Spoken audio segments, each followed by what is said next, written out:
Câmeras full frame ou câmera APS-C. Esse é um assunto que gera confusão e muitas dúvidas, especialmente entre os iniciantes da fotografia. Por isso é importante entendermos as principais diferenças entre câmeras full frame e câmeras APS-C, que à primeira vista pode parecer apenas uma questão envolvendo o tamanho do sensor, mas não é só isso.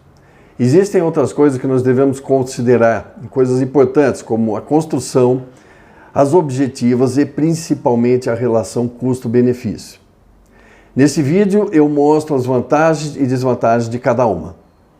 Meu nome é Eduardo Bernardes, sou fotógrafo e professor de fotografia.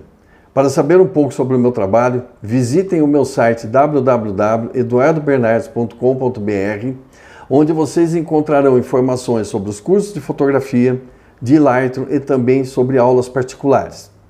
Antes de continuar, quero pedir que assinem o canal, deem o seu joinha e compartilhem o vídeo.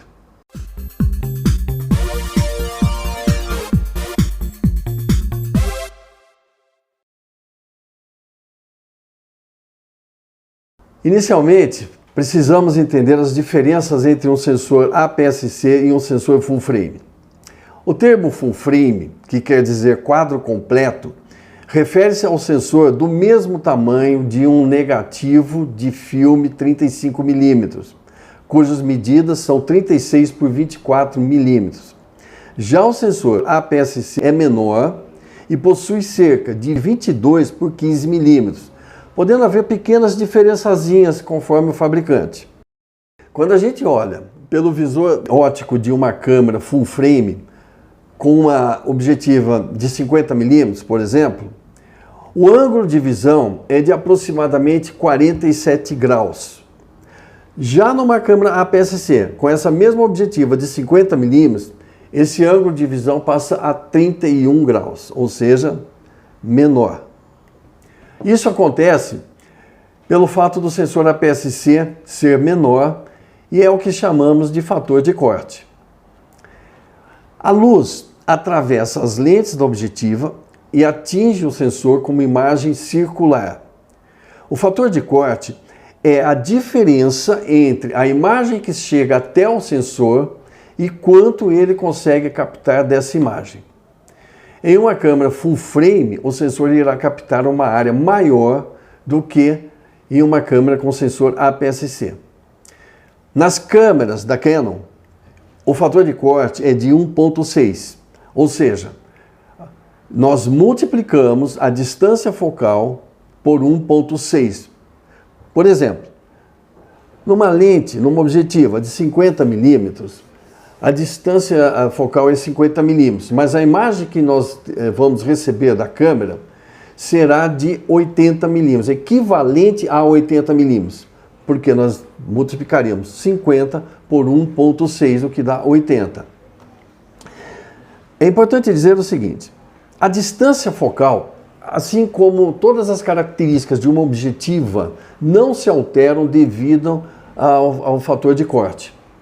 No caso de uma objetiva 50 mm, ela continua sendo exatamente a mesma objetiva. Apenas a imagem produzida pela câmera que terá uma equivalência de 80 mm.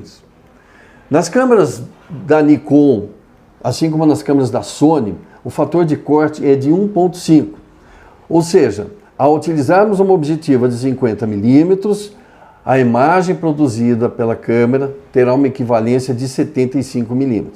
As câmeras full frame da Canon utilizam as objetivas EF. Algumas delas são conhecidas por terem a letra L impressa e são objetivas construídas com elementos ópticos de primeira linha. Algumas possuem o corpo selado, que protege contra chuva e contra poeira, e também são objetivas bastante caras. O que identifica uma objetiva EF é o ponto vermelho próximo ao bocal de encaixe. EF significa Electrofocus. É um sistema totalmente eletrônico de transmissão de informações com o corpo da câmera, entre objetiva e o corpo da câmera. Nas câmeras APS-C, a Canon desenvolveu objetivas mais compactas, com menos elementos e, consequentemente, mais baratas. Essas objetivas não podem ser usadas em câmeras com sensor full frame, pois a sua abrangência não preenche o sensor na sua totalidade, diferentemente do que acontece com as câmeras APS-C, que aceitam os dois padrões de objetivas. As objetivas EFS se diferenciam das EF por um ponto branco quadrado localizado próximo ao bocal.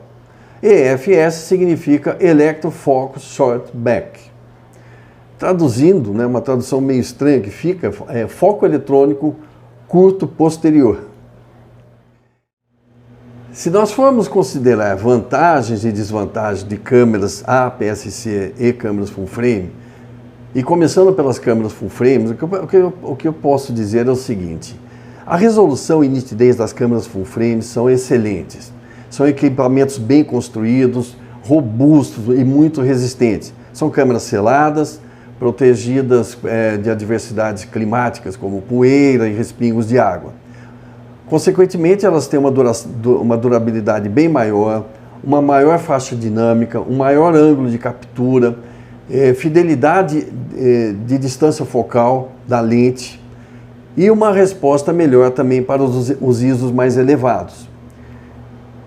O fator que a gente pode dizer que não seja tão positivo assim é o fato de que elas são câmeras bem mais caras, utilizam objetivas mais caras e também são câmeras bastante pesadas e maiores. Já no caso das câmeras APS-C, nós temos que fazer uma separação. Nós temos as câmeras intermediárias, que aí entra a 7D, a 80D, a 90D, a 7500 da Nikon. E essas câmeras, apesar de utilizar o sensor APS-C, são muito bem construídas, têm o corpo robusto, têm uma boa durabilidade, são também seladas e também são câmeras caras, não são câmeras baratas. Recentemente eu tive vendo preços de câmera 7D Mark II, que é uma câmera APS-C, o preço estava mais caro do que uma 6D Mark II, que é uma full frame. Então, isso significa que são câmeras muito boas, muito fortes, muito bem construídas. Então, essa seria uma linha topo da linha APS-C. Nós temos também as câmeras de entrada, e aí entra a T7i, T8i, a SL2, SL3, a D5500 da Nikon, a D3500, que são câmeras bem mais leves, são bem construídas, mas não são tão fortes, não são tão robustas, entregam boa imagem, mas não são câmeras para você colocar num tipo de trabalho que exija muito, como, por exemplo, fazer eventos 2 vezes por semana, já é um trabalho que vai deixar a câmera bastante desgastada. Pontos positivos da APS-C, ela tem vários pontos positivos. A resolução é ótimas. São câmeras mais leves, no geral são câmeras menores, o preço é mais baixo, de um modo geral, exceto essas câmeras intermediárias como eu citei. Utilizam as objetivas EF e EFS. Isso é uma grande vantagem. Na questão do ISO, elas têm ótima resposta. As câmeras de entrada hoje trabalham tranquilamente até ISO 3200 sem grandes problemas. A questão do ISO já foi uma coisa mais complicada, né? Há alguns anos aí, a gente não conseguia utilizar ISO acima de 400 ou 800 no máximo. Hoje, 3200 é um ISO bastante alto. Bom, para quem tem uma câmera APS-C, mudar para uma full frame não vai melhorar em nada a sua fotografia.